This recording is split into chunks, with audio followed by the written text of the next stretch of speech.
As we just heard, there are reports that President Trump may not keep the United States in the Paris Climate Accord, the 2015 agreement signed by almost 200 nations to reduce the carbon emissions that are driving climate change. The U.S. is the second biggest emitter of those greenhouse gases globally.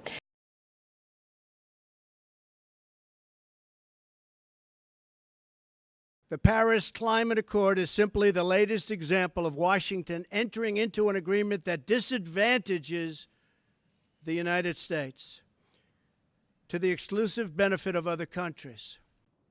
China will be allowed to build hundreds of additional coal plants. So we can't build the plants, but they can. Here, please disperse. Nothing to see here, please. According to this agreement, India will be allowed to double its coal production by 2020. Think of it. India can double their coal production. We're supposed to get rid of ours.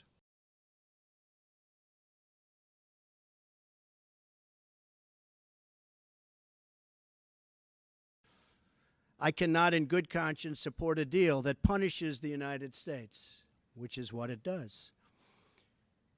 The world's leader in environmental protection, while imposing no meaningful obligations on the world's leading polluters.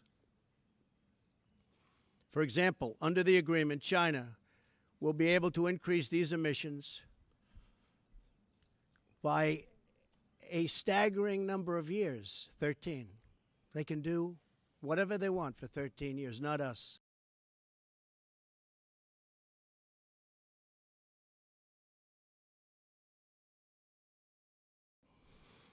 In fact, 14 days of carbon emissions from China alone would wipe out the gains from America, and this is an incredible statistic, would totally wipe out the gains from America's expected reductions in the year 2030.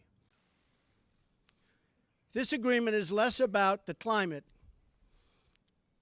and more about other countries gaining a financial advantage over the United States. For weeks, Mr. Trump has signaled that he would walk away from the deal. He pledged to do so on the campaign trail and has long argued that environmental regulations cost American jobs. We're going to cancel the Paris Climate Agreement.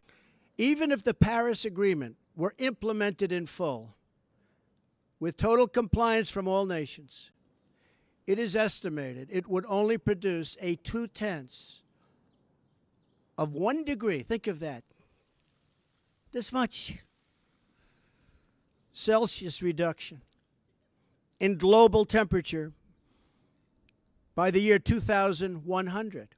Not only does this deal subject our citizens to harsh economic restrictions, it fails to live up to our environmental ideals. As someone who cares deeply about the environment, which I do. For months, President Trump has been under pressure from competing interests. I'm hearing from a lot of people both ways. The president's daughter and advisor, Ivanka Trump, emerged as a supporter of the U.S. staying in the agreement. The same with Secretary of State Rex Tillerson, who argues withdrawing could hurt U.S. negotiating power. A solemn duty to protect America and its citizens. The United States will withdraw from the Paris Climate Accord. The agreement is a massive redistribution of United States wealth to other countries. President Trump makes the claim that this Paris Climate Agreement would be a massive transfer of wealth from the United States to other countries. What's he talking about? He's talking about a provision in the agreement that the media has not mentioned or shared much with the American people. The agreement has in it a carbon tax of $36 per ton emitted in the year 2007 dollars, or roughly $45 in 2017 or 2018 or 2019 dollars. This carbon tax would mean that in the future, an American taxpayer would be expected to send a $40 check to the United Nations when they drove their Ford F-150 pickup truck 2,000 miles. Or if the carbon tax was put into the price of gasoline, the price of gasoline and diesel fuel would rise by between 43 cents and 65 cents per gallon here in the United States. This conversation, dialogue and call for action to move forward with carbon pricing. We have leaders from the business community. Now, a strong, credible, predictable price on carbon is what will allow us to generate the necessary investments.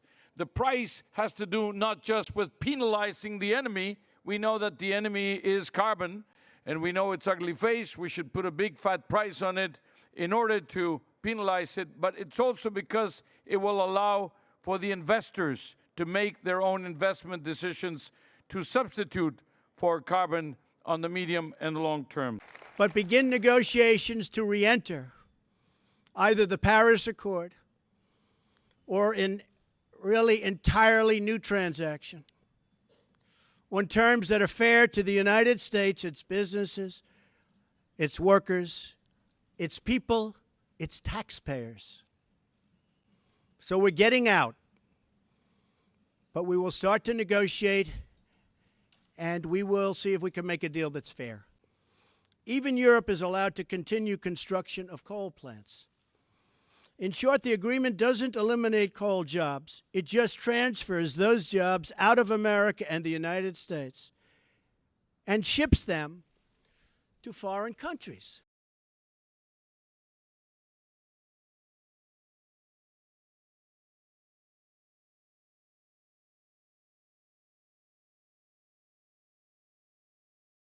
Thus, as of today, the United States will cease all implementation of the non-binding Paris Accord and the draconian financial and economic burdens the agreement imposes.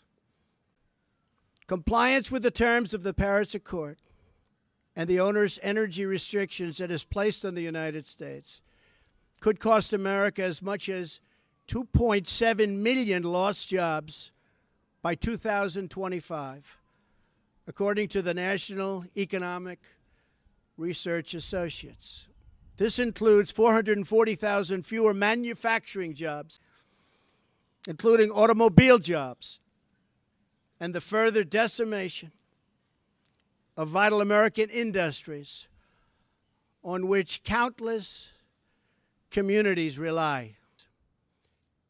The rest of the world applauded when we signed the Paris Agreement, for the simple reason that it put our country, the United States of America, which we all love, at a very, very big economic disadvantage. A cynic would say the obvious reason for economic competitors and their wish to see us remain in the agreement is so that we continue to suffer this self-inflicted major economic wound. We would find it very hard to compete with other countries from other parts of the world. We have among the most abundant energy reserves on the planet, sufficient to lift millions of America's poorest workers out of poverty. Yet under this agreement, we are effectively putting these reserves under lock and key, taking away the great wealth of our nation and leaving millions and millions of families trapped in poverty and joblessness. And the American family will suffer the consequences in the form of lost jobs and a very diminished quality of life.